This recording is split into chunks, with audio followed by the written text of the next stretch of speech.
Hey, welcome back to the Wednesday night Bible study. We're in a series where we're studying 1 Thessalonians.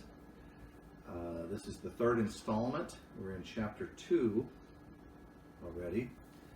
And I call this one Bad Leadership. Fortunately, the next time we'll get to good leadership. But this is something to be aware of. So last week we read about what Paul heard about and thought about the Thessalonians. And chapter 1 ended with this. They, referring to the people in Macedonia, Achaia, and everywhere he went, it was contagious Christianity, tell how you turned to God from idols. Their faith was turned to God, to serve the living and true God. Those were labors of love, and to wait for his Son from heaven. And there's the enduring hope, whom he raised from the dead, Jesus, who rescues us from the coming wrath.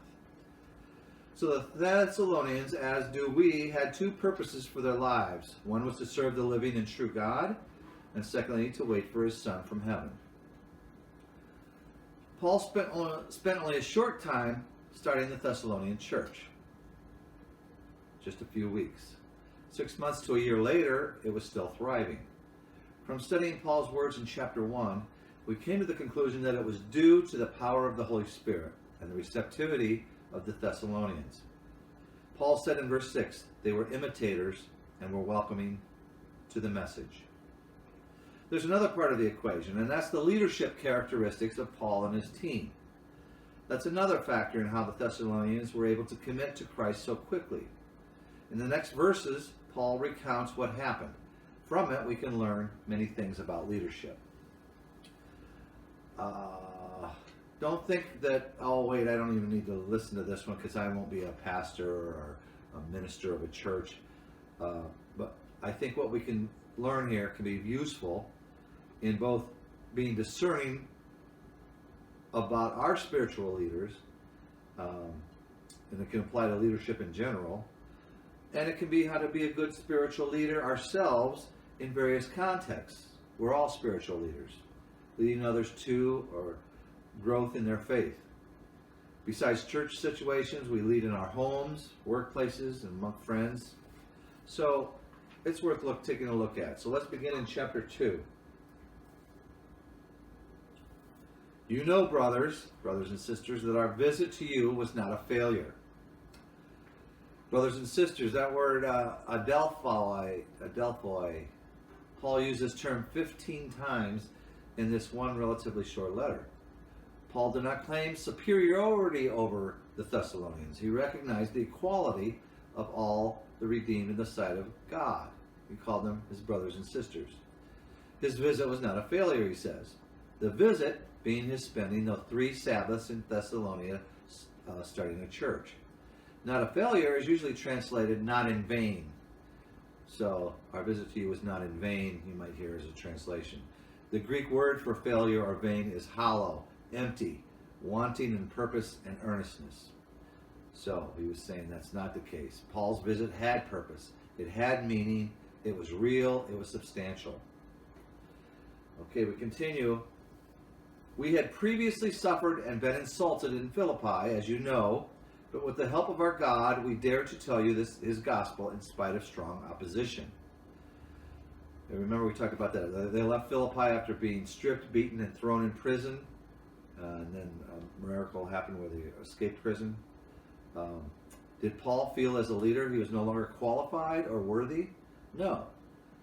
They picked themselves up, went to Thessalonica, and boldly continued their mission.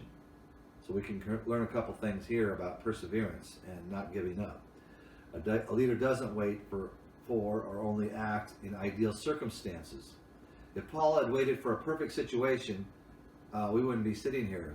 The church would not have really, would have had a lot of hurdles to be where it is today. Also, struggles can help in developing compassion and hope. It made Paul a better minister, we could say. It was also an inspiration for others who would face struggles. So Paul's letter continues. From it, we can learn about Paul's leadership style. His style intentionally avoided 4 negative traits. I'm going to pick up 4 negative traits here in these verses. The verses that bring up negative leadership traits. Don't worry that the text is too small on the screen. because I'll break down the verses in a minute. That's what I mean by small. Can you read that okay? For the appeal we make does not spring from error or impure motives, nor are we trying to trick you. On the contrary, we speak as men approved by God to be entrusted with the gospel. We are not trying to please men, but God who tests our hearts. You know we never used flattery, nor did we put on a mask to cover up greed. God is our witness. We were not looking for praise from men, not from you or anyone else. So from these verses, I see the first negative trait coming in verse 3. For the appeal we make does not spring from error or impure motives, nor are we trying to trick you. From that, I have the negative trait being deceptive. That's a bad negative trait for leadership. That word trying to trick you, that word trick comes from the Greek word used of a lure for catching fish.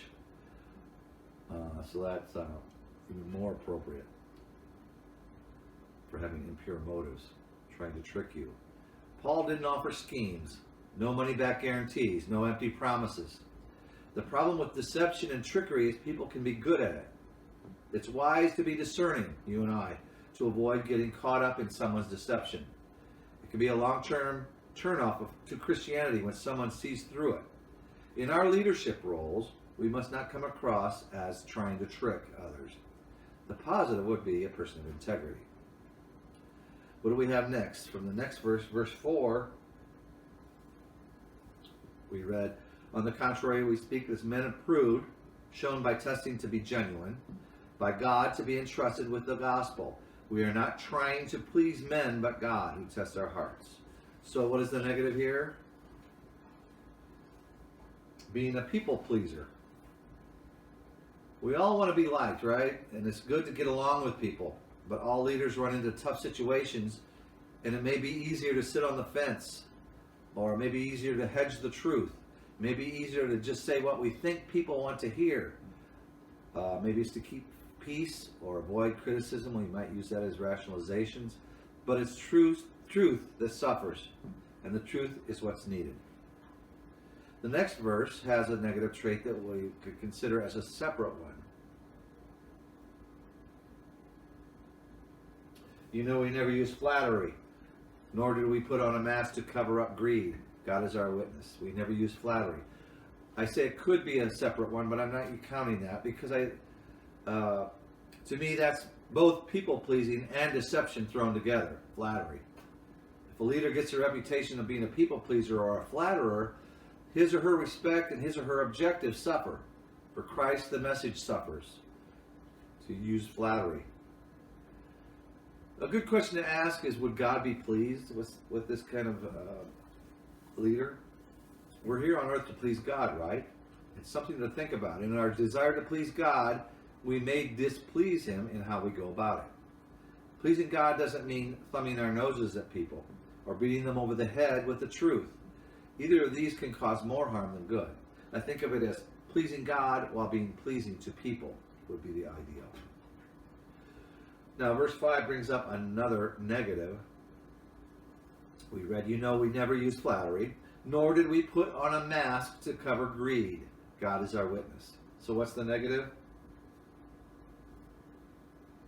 Being greedy. This negative trait, being greedy, we may think can only apply to big-time leaders. The first thing that comes to mind is involving money. I think of televangelists or faith healers that come to mind. We've all seen them, and there's a lot of money in it. Especially if we open this up to greed's bigger meaning of a consuming desire to have more and more than we need. You might think of megachurch pastors who somehow get caught up in that's the only important thing is numbers and size, greedy about bigger buildings, bigger attendance, a bigger name, something to be aware of. On a smaller scale, we can fall into that trap ourselves. How many people have we brought to the Lord might become the more important thing for us than actually doing it. How many people have I helped grow in the Lord? How many people need me? I don't want to take this too far, but another part of greed is yearning for the possession of others. Think about that. Must never forget who possesses those people we help. That's God. God does. Okay, so greed, not a good thing. And lastly, we were not looking for praise from men, nor not from you or anyone else. The negative being kind of similar to people pleaser, but this is a praise seeker. In some ways similar to being a people pleaser, like I said, but to me it's a difference in motive. Whereas a people pleaser is avoiding confrontation or wanting to be liked, a praise seeker just, they love some praise. Praise is the goal. Seeking praise is the motive. We all like praise, I think, and it's a nice consequence of a job well done. But don't lose sight that the effort is for the person being led, not us. And ultimately, the effort is for God and His glory. So I'm going to stop here with these 4 negative traits. Let me bring those negative traits up again. That Paul indirectly is saying these are things not to be encouraged. Don't be deceptive. That came from verse 3. Don't be a people pleaser. Verse 4, 5, greedy. Verse 5, praise seeker. Verse 6. So ponder on that, and we'll continue next week, next time. And next time we'll read about some positive characteristics of leadership. So in the meantime, take care, and may the Lord be with you.